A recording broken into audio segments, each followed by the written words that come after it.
Let's go over Q&A. Yay, we've got students asking questions. And my question is regarding the F-35 that the conservative government is buying. And we're buying like 50 warplanes right now. And as I know that the Liberal parties and the New Democrats and the Green are all opposing it. And as far as I know that the F-18s that we're using right now will need replacement eventually. I know that warplanes don't buy themselves. They don't renew themselves.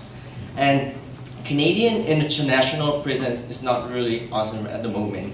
And we need to like upgrade our military to meet the NATO standards like the States and all the NATO nations.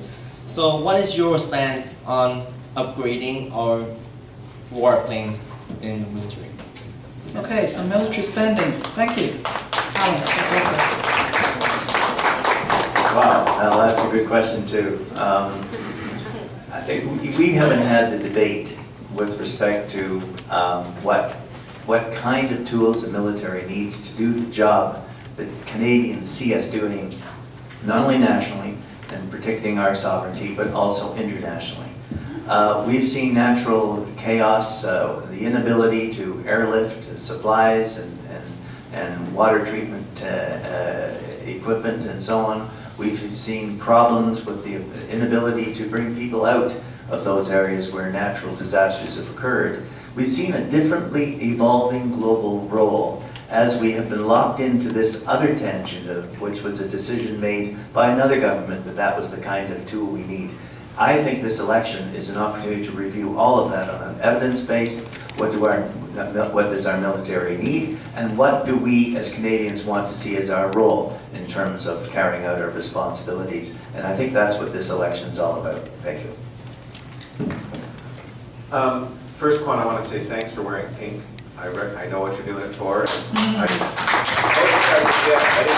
don't have pink in my wardrobe because I have red hair. That's the anti-bullying campaign that's on today. All the kids at schools are wearing pink.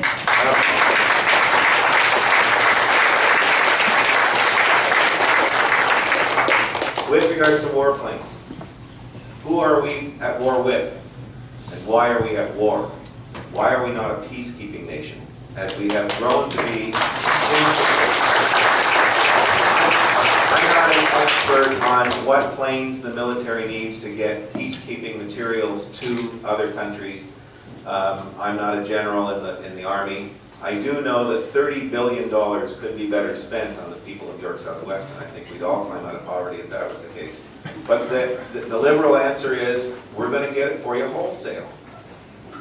We're going to just do better on the price. Not that we need to rethink the whole notion of what it is we're trying to do with warplanes.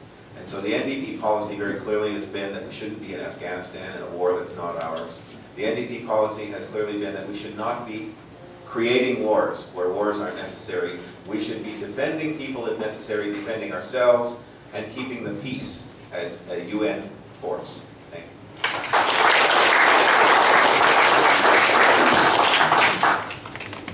Well, to answer the question, do we need to replace our aging fighter jets eventually? Yes, we do, right? But the F-35 is an airplane that can land on aircraft carriers. We don't have aircraft carriers. The F-35 is a single-engine plane. We need a dual-engine plane because if you're flying over Nunavut and that single engine goes out, you're in big trouble. Right? The F-35 has a stealth coating on it, so it can go under enemy radar and drop bombs on foreign countries. That's not the kind of role that I see Canada performing in the future. So, I think we need to remember that we're buying this jet for the Royal Canadian Air Force, not the northern branch of the US Air Force. And we need an open process to buy this jet that's right for Canadians, not the one that we're told to buy by our friends down south.